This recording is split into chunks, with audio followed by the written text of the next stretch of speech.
Welcome to VolleyTalk alongside Pearson Austin. I'm Elliot Scully. Joining us today, the 2021 Division I State Coach of the Year, current head coach of the Thomas Worthington Cardinals, and mild head coach, Brian Lawless. How are you doing, Coach? Doing pretty well, guys. Thanks for having me on. Yeah, really happy to have you on.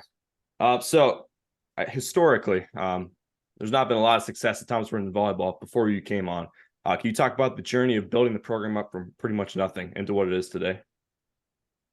Yeah, it took a lot more than just me. A lot of people that bought into the vision that we had and bought into kind of restoring Thomas Worthington volleyball.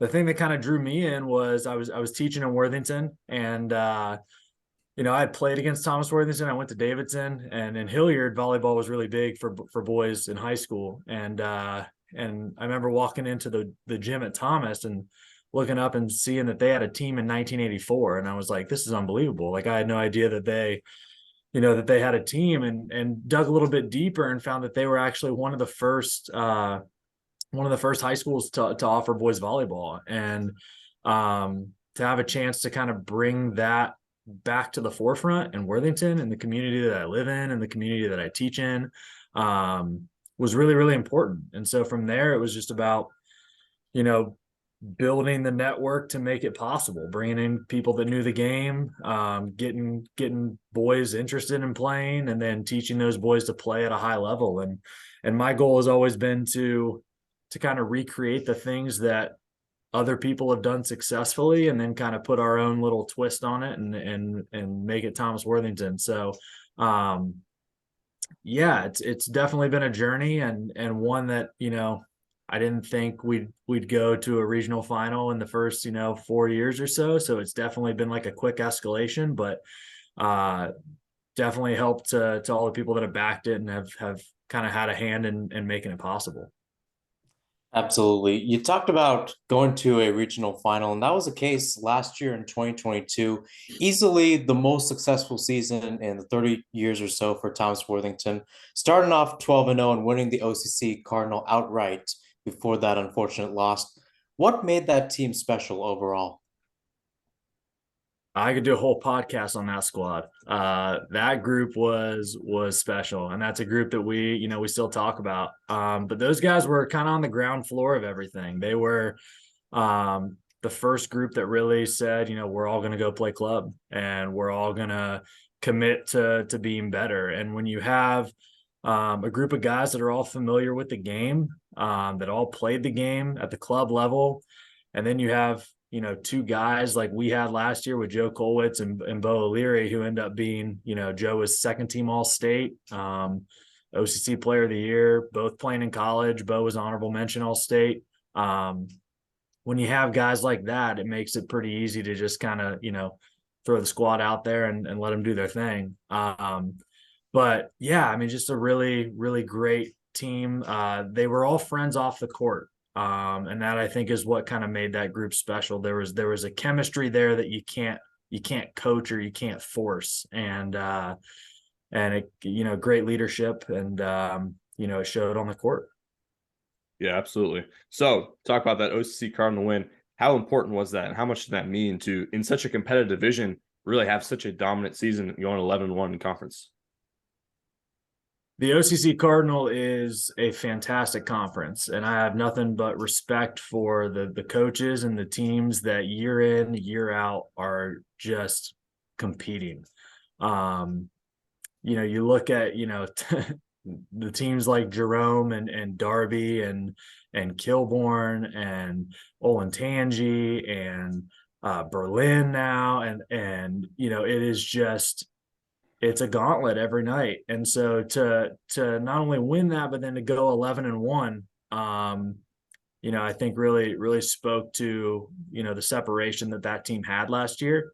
And then you turn around and you look at the coaches in our division. I mean, everybody's doing a phenomenal job. You talk about Coach Kaggs is getting ready to coach in a Final Four. He's doing some just incredible things. Evan Bell is fantastic.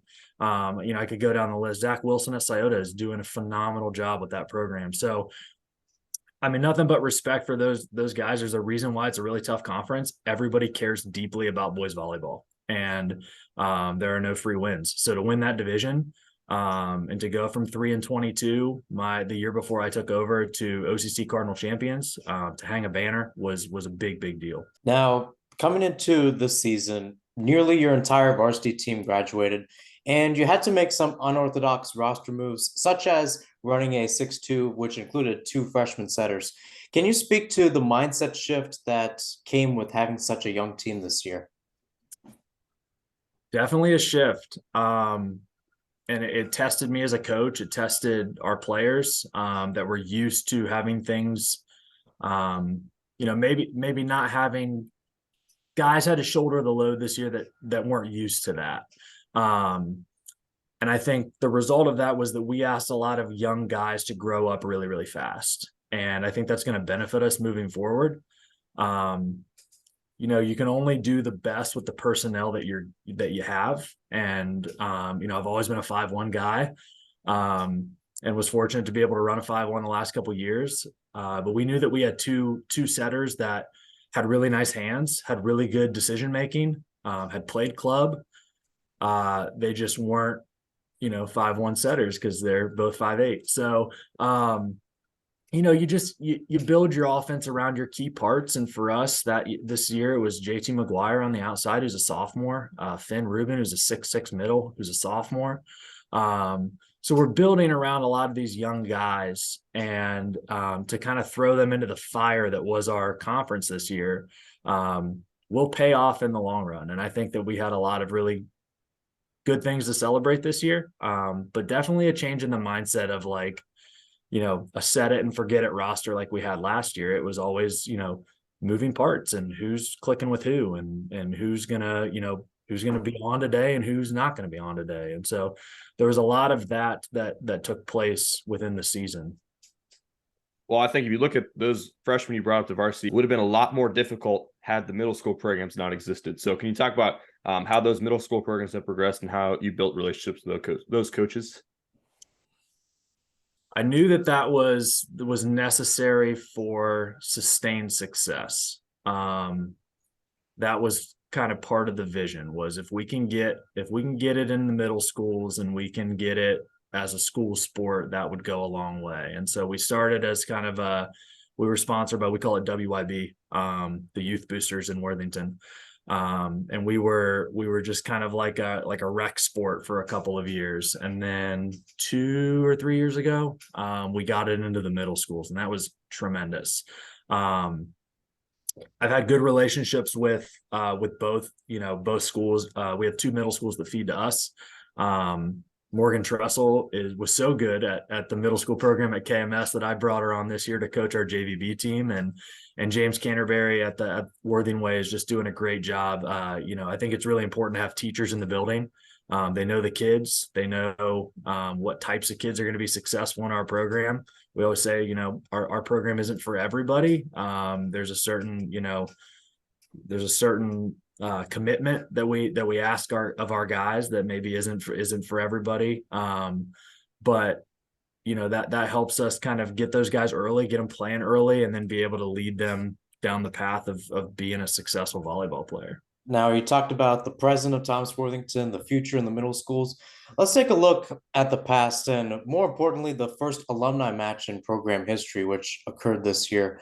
What was your experience hosting that and meeting players that you did not personally coach at TW?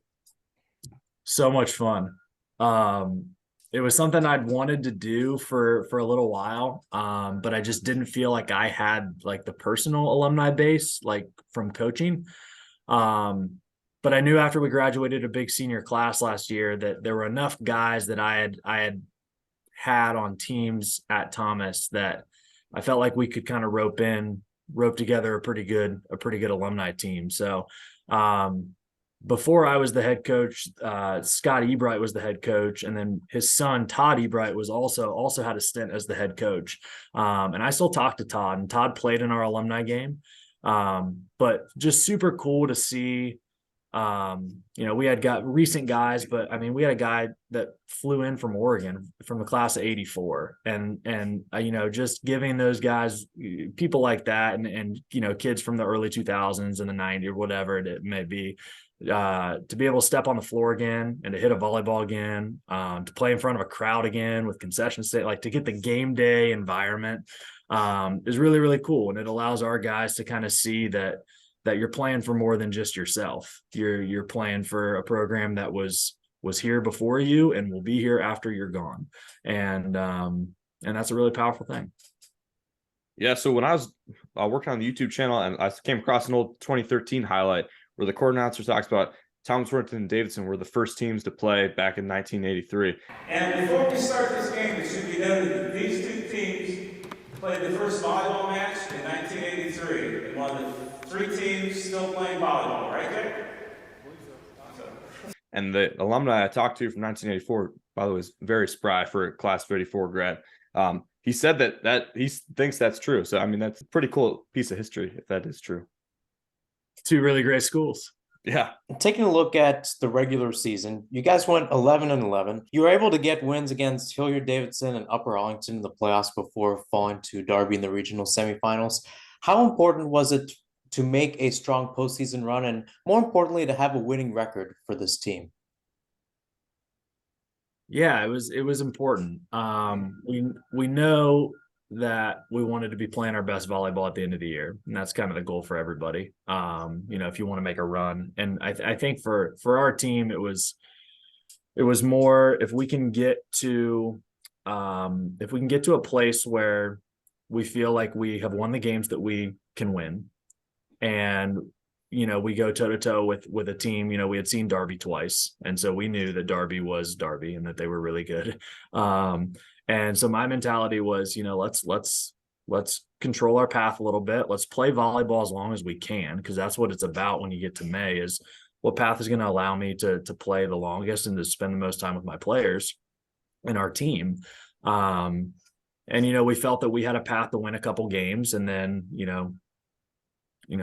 throw haymakers at Darby, at a team that is really, really good. So for us, though, it's about building, get those extra reps and those extra practices. Like, even though they're at the very end of the season, for a young team that's building, like those extra 3 days of practice that we got by winning our first round game, those extra 3 days after we won our second round game, like those are crucial for our team and for those guys coming together and a chance to just play a little bit more volleyball. So, and to play on the stage that we were able to play on, and it's at Centerville, was a great host, and a regional semifinal with those guys. Like, a lot of those guys had never even played on that stage before. So for us, it was, just about trying to play as much volleyball as we can for as long as we could, and try to play our best at the end. Well, so I don't know if you actually know this, but one of the reasons I had you as the last person was so that if a coach, texted me 10 hours before we're supposed to record, can't make it today, I could, text you, and it would probably be a little bit easier to transition. But the other reason is this day, May 22nd, to the day, is the 2-year anniversary of a district final with Hilliard Darby back in the day. And it's become quite infamous in the program. That season, I think, was probably, I don't know for sure, but it had to have been one of the first times we've beaten Darby in like 10 or so years at least. And then we ended up beating him again in that season. And then you decided to go after him, and we played him in the first round of the playoffs. And we went 5 with them. In the 5th set, they were up 13-5, and we ended up coming back and winning it 17-15. So can you talk about the experience maybe of selecting the playoff match in that day, and then what that message means for the program today? I would agree that it's probably the coolest volleyball moment that I've been a part of as a player or a coach. Backs against the wall, what do you got? And the perseverance which you need in sports to overcome adversity. I was looking at some of the scores.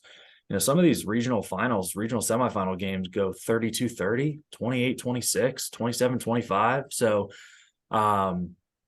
you're going to face a time where your back is against the wall, and you've got to find a way to win. And that was just epitomized in that moment.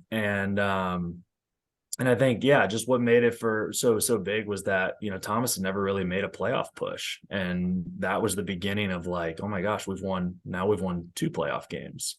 It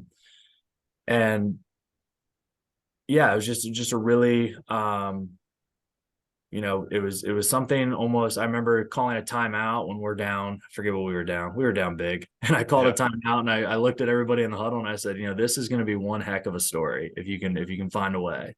And it was just full belief that they could do it, they could pull it off, and it's one of the greatest comebacks I've seen. It was a phenomenal match. I remember the line judge, between like sets 2 and 3 was like, this one's going the distance, and I was like, absolutely. So I think part of it is like, I just had growing up in Davidson, I just had such tremendous respect for Darby, and like I wanted to emulate like what they had done. You walk in their gym and it's just full of regional championships and OCC championships, and like when I took over the job at Thomas, that's the goal. That's what you're trying to recreate, and so just such tremendous respect for them.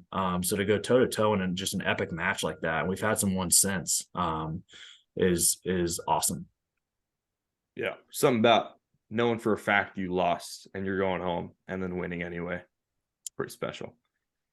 I remember Bo O'Leary in tears on the bench, and he's in the middle, and he had been, he was out. Our other middle was in, and he didn't think he was going to get a shot. And we just went back and put our serves in, executed. He got back on the court, and he was. I remember he ran a slide in like a big point of the game, put a ball down. So, pretty cool. Well, this one is a special request from you. We talked about it earlier tonight. What do you think of the Final Four? What's your analysis? I tell you what, great respect for every single team. So I'm going to refrain from making picks because I just have great respect for everything. But you want to talk about storylines, man. There are some phenomenal storylines in this year's Final Four. You talk about Hudson. If Hudson can win a state championship, it's maybe the best individual season of all time. You go undefeated, you win a state championship. Like, what is better than that? And they're playing Moeller, three-peat. Like, that's on the table for them. And that, what a storyline that would be if they can find a way to three-peat. When most people have been kind of talking about St. Xavier maybe being the best team this year, and for Moeller to find a way to not only win that regional final, but to take it to a state title would be amazing. Can Liberty get over the hump? Like, they've been to states. They were so close last year, like heartbreaker to Moeller. They've got the personnel. Caden Whiteside's a heck of a player. They got really good pieces.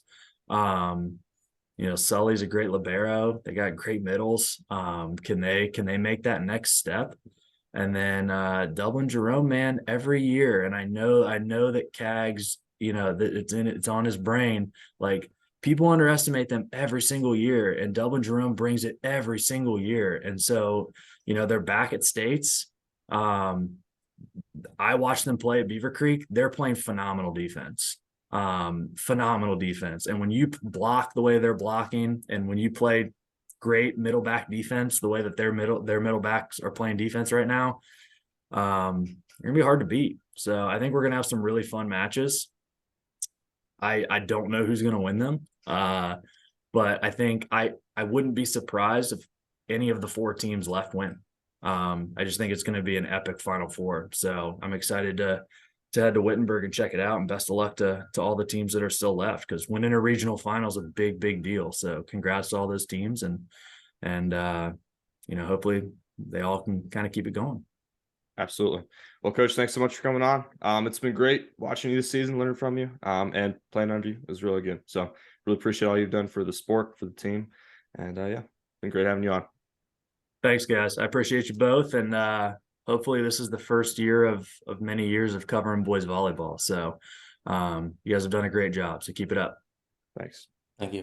Take care. All right, that was Brian Lawless. Thanks again to him for coming on. So now we've got state finals and state semifinals this weekend.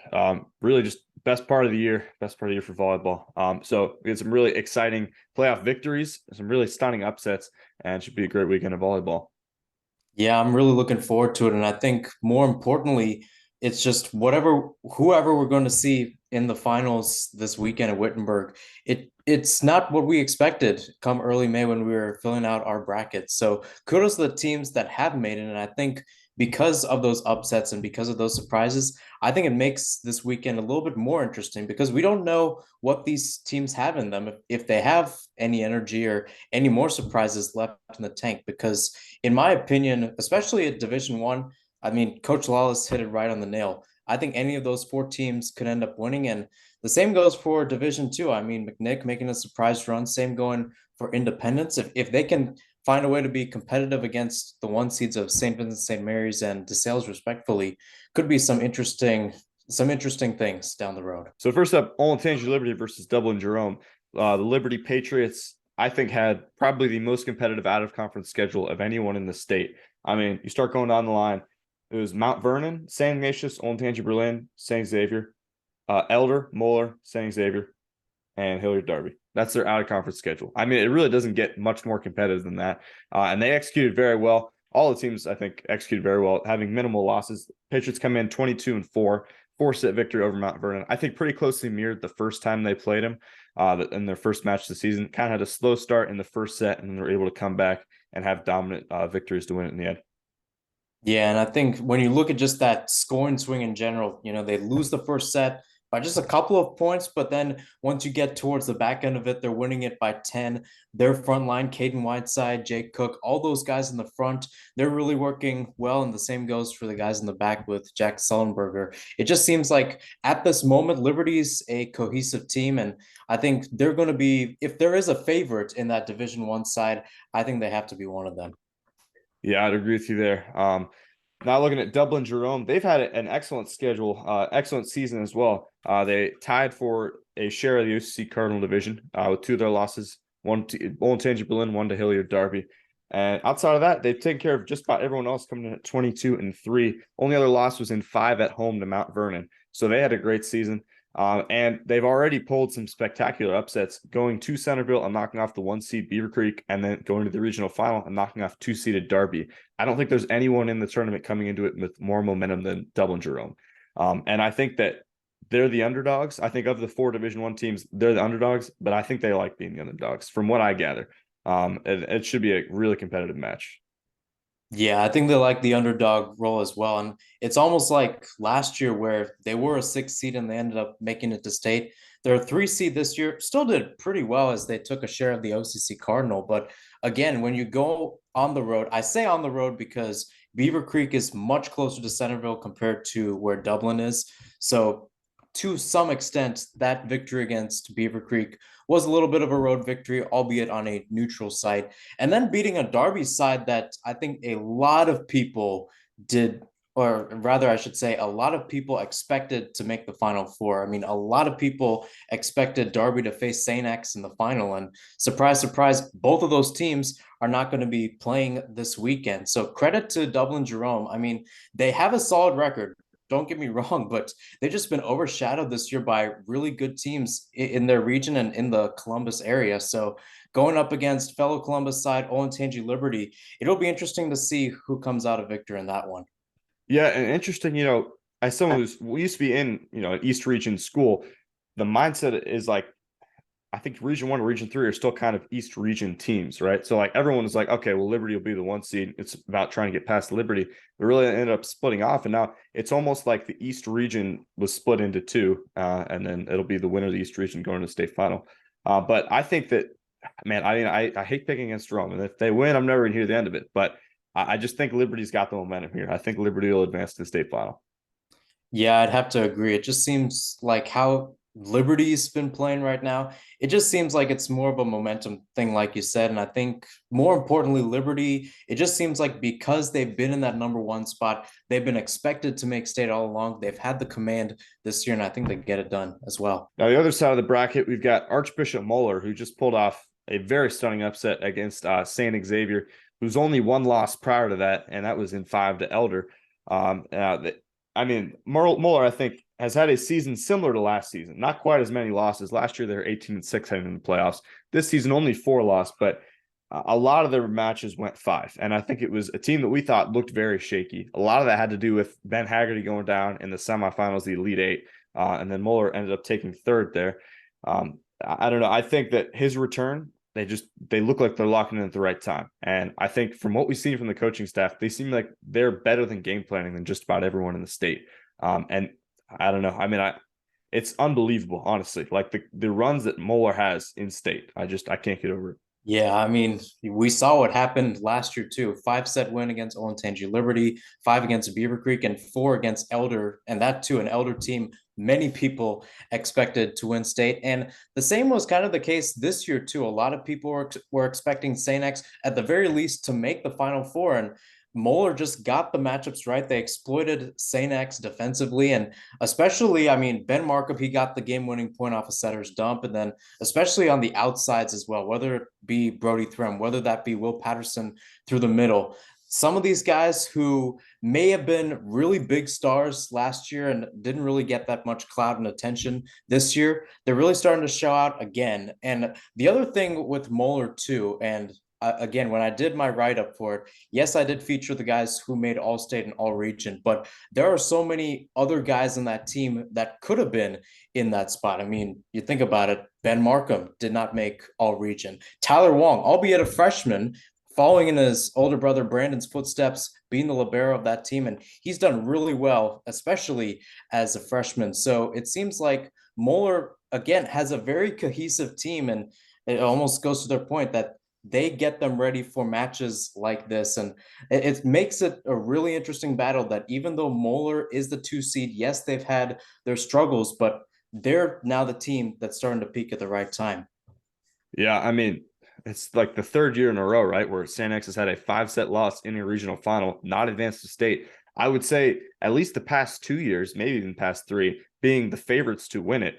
At least to make it out of that regional final matchup. I mean, it's just an incredible upset by the Moeller team and the Moeller staff. I think the issues that I had all year with them just looking out of place and not defined in their roles have disappeared in that regional final, and they're really looking like a more cohesive team. And I think the return of Ben Haggerty really cannot be overstated. I think he's someone who, had he played all season, probably could have had first-team All-State honors. Hudson, 24-0. Only 3 sets dropped on the year, 2 of which came in March to Brecksville, and 1 of which came in the regional semifinal win over St. Ed's, which was in 4. Really, really dominant team this year. But as Larry Meehan talked about, they couldn't get the competitive schedule they were looking for, and really were playing mostly in-region competition, aside from Mount Vernon and Olentangy Berlin, which I think is when we really started to look at them. But, you know, I think this is going to be their true test, right? Just a really strong Moeller team in general here. And for Hudson to get past them, I think would easily put them at the favorites to win over the winner of Liberty or Jerome. But I do think that Moeller's going to study the film and figure out a way to shut Hudson's team down. They're going to take their first loss in the playoffs. Yeah, I'd have to agree. And again, I hate to be that guy, but this gives a sort of feeling that was the case with Liberty versus Moeller last year, that even though Moeller was the 2nd seed and Liberty was the 1st in the East, it just seemed like Moeller had more momentum and they had more of a command. I know I said that earlier, but again, they just seemed to be on the front foot in that matchup where they took the first 2 sets. Despite Liberty coming back to take 3 and 4, Moeller just had the second year, as Cincinnati Enquirer writer Alex Harrison said, and we're starting to see Moeller in that second year type team, and this is what makes them a state contender year in, year out. And I think we especially saw it last year in their run, and we're starting to see it again. And again, for us as fans, as neutrals, we love it because it almost shows like what a team can do. And it's almost inspiration to a lot of these sides out there that even if you don't do well in the regular season, if you get it together for the playoffs, you can really make a run, which is not something that we've seen in a lot of sports, and especially not in boys volleyball up until this point, where Moeller has really become the poster child in that sort of category. Yeah, I mean, you look at their 2021 win. I don't think that was necessarily an upset. I think it was Moeller, Elder, and St. X were all equally dominant somewhat throughout the year. They split the GCL title 3 ways. And then 2022, obviously, Elder was the favorite, came in only 1 loss. Moeller knocks him off. This year, St. X is the favorite easily, only 1 loss. Moeller comes in and knocks him off the regional final. I mean, just the way this team is operating in the playoffs, it's just, I don't know. I haven't seen anything like it in all of sports, period. So I'm just really looking forward to this match and see how good Hudson is compared to a really good playoff Moeller team. In Division 2, we've got the juggernaut St. Francis de Sales coming in. Only 1 loss in Division 2, and that was to St. Charles. But go deeper into that, they were missing their setter Cameron Hoying, which is a big loss anyway. He's also the Division II State Player of the Year. So to not have him on the team is a pretty big handicap. So I don't know. I didn't personally count that one too much against them. I think they're the runaway favorites to at least advance to the state final. Independence, while certainly having a great season, I mean, in your first year to not only host a regional final and regional semifinal, but also win it as a 5 seed. That's incredible work by them. But I don't see any way that the Sales doesn't make the state final match. Yeah, it almost gives some sort of feeling as like a 15 seed versus a 2 seed in March Madness. You know, you expect the 2 seed to win. If the 15 seed can get it, kudos to them, because that is a monumental victory. But it just seems like, yes, Chardon had some good players, and Independence on the other side were able to lock them down. But DeSales has Cam Hoyne, DeSales has Zane Patterson, and many other players that made All-State and All-Region. And yes, for a lot of those teams like Independence, they're able to get those victories, even upsets in that regard. But, you know, when you face such a dominant team, DeSales was favored to win their region. They were favored to make it to this weekend. I see DeSales ending out pulling the victory. I should also mention that Independence and many other teams in that Region 7 started their program this year, including Chardon, who they ended up playing in the regional final. And a lot of coaches have talked about this, especially the idea that OHSAA, or rather the boys volleyball teams in Ohio, almost doubled this year because OHSAA took control of it. It will be interesting to see how these debut teams do in a situation against a team like DeSales, who's been under the same coach for about 15 years now in Andy Feltz. It would really be interesting to see that matchup, because if Independence can make that game competitive, or at the very least make a set competitive, that's a very big win for OHSAA. And who knows, if they can take a set, I think they're in the top 10 to start off next year. Yeah, I think if I'm Independence, I'm happy with the Final Four finish, and I'm just going to try out, just give a good last match. I don't think they really have any real shot. And then the other side of the bracket to play St. Francis Sales likely in the finals, we got St. Vincent St. Mary versus Archbishop McNicholas. This one's a little bit more interesting than I was thinking it was going to be. St. Vincent St. Mary, I think, kind of took care of business, took care of Hoban like we thought they would. They swept them to advance the state. They've consistently been the number 2 team in the state. Now, Archbishop McNicholas, right? They lost to Fenwick and they lost to Carroll in the regular season, and a lot of other teams. They were a 10-loss team in the regular season. And then they come out, number 1 seed gets upset by Baden. And then I believe Carroll's also the 3 seed. Baden also upsets them. Baden goes to a regional final. They're on a great run. And then McNicholas beats Taylor. Is it technically an upset? I don't know if that is necessarily as big a deal. And then they also upset Roger Bacon, which I was very surprised by. I thought Roger Bacon was just shoo-in to get into the regional final. And then McNicholas comes in, really not only beats Baden, it didn't even look like it was that much trouble. I mean, they beat him in 4, but the 3 sets that they won weren't particularly close. And I mean, you know, you wouldn't think that you should be worried about that, seeing as McNicholas was already 2-0 against him in the regular season. But just how much momentum Baden had, you picked Baden to win. I know I picked McNicholas, but I wasn't totally sure it was going to happen. But congratulations to them. They've had a great run so far to get to state. Yeah, to your point, the Rockets have really showed up, especially at this moment overall. And again, I think back to the start of the regular season, because historically speaking, McNick had always been overshadowed by teams in the Cincinnati area, like Baden, like Roger Bacon, or even LaSalle when the Lancers were in D2. They had never been to a regional final. Plus, you add on the fact that teams like Fenwick and Carroll, closer to the Dayton area, they're in the same region. The fact that McNick is able to make the regional final and win it is absolutely incredible. And to do that too with such a young squad. I was doing some research between this year's team and their team in 2017, the last time they made the state semifinals. This year, they only have 2 seniors on their 14-man roster, according to GCL Coed. And all the guys that got all-state and or all-region honors are underclassmen. So presumably they are going to be back next year, contrary to what happened in 2017, where on a 15-man roster, they had 6 seniors. So this McNick side has a chance to build on. And something tells me, especially for those sophomores out there, like Ethan Gundrum, like Gavin Gerhard, this is not the last time they are going to be at state before they graduate from McNick. It's absolutely incredible what Julie Mulvey and that crew is doing over there in Cincinnati. A lot to be proud of. And I think for Logan Jennings on the other side, this is a McNick side that has faced some interesting competition this year. They were at the GCL Challenge, faced DeSales, albeit a DeSales side without Cam Hoying, but they've been up to the challenge. And this is a team that, in my opinion, the Rockets have nothing to lose in that kind of game. So they're going to be coming out flying. And especially since they have young players, since they have guys that have the energy, I think they'll be able to show up. It should be interesting overall, but I think St. Vincent St. Mary's is on to the final. Yeah, I mean, we talked about how much of a gauntlet that Region 8 bracket was going to be, and how I think that was probably the one with the most closely competitive teams, right? We had probably 5 teams we thought could have come out of there. I don't think any of us were talking about Archbishop McNicholas coming out of there. So that was just an incredible way to get to the state tournament with that impressive playoff victories span there. I do think I agree with you. I think we'll see St. Vincent St. Mary and St. Francis de Sales advance, and I like St. Francis de Sales to win the whole thing. In Division 1, I think I got Liberty and Moeller advancing. I got Moeller over Liberty for the state final.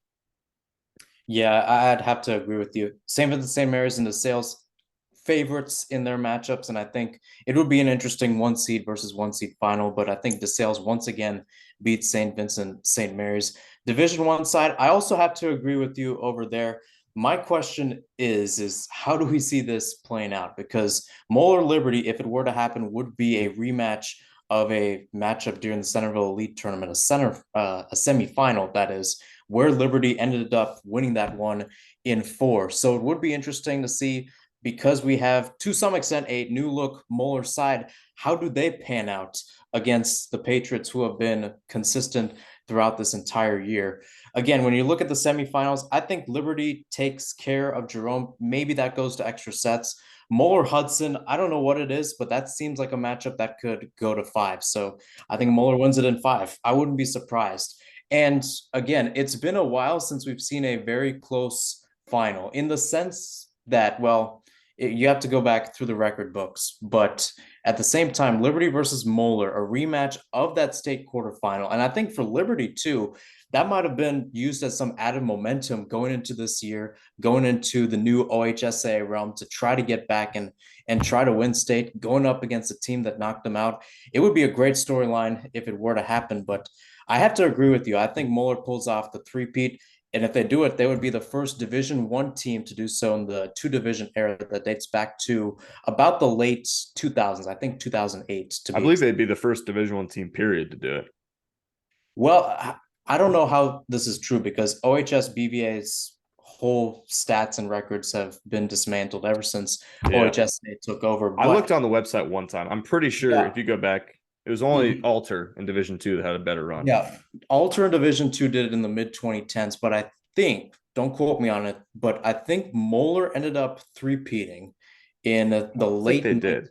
I don't know. I think someone will correct us on it. I thought what would happen was it was Greg Owens, and it was like state championship, runner-up, championship, or something like that. Yeah. I don't know. It does. I know their back-to-back wasn't the first to happen, but yeah, it would be a great accomplishment. Now, if you look at that Centerville Elite 8 matchup, that was the match that Ben Haggerty got injured.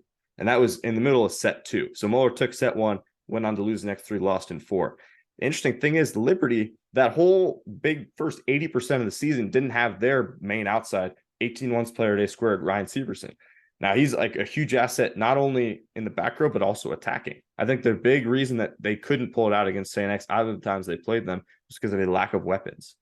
So I'm really interested to see how that plays out. Both teams, I don't think we've seen them at 100% playing each other. So if that were to happen, it'd be an incredible state final matchup. Either way, it's going to be a great weekend of volleyball. All right, this has been Ohio VolleyTalk, the final one before the state champions are decided. Mahir, any final thoughts? Not really. All I can say, it's been a great season. It's been nothing that I expected overall, and nothing that I expected even going back to late April, when we were thinking, who are the teams that are really going to show out? Credit to all 8 teams for making the state tournament. We will both be there doing coverage, so be sure to check us out, Ohio VB Talk, on both Instagram and on Twitter. We'll be putting out videos, photos, anything to float your boat, if you will, on what should be a great state weekend in general, and the wrap-up of the inaugural OHSA boys volleyball season. And look out for a bonus episode Saturday night where we recap the semifinal days and preview the finals the next day once we obviously know the winners. So, yeah, thanks so much for watching, and we will catch you next week.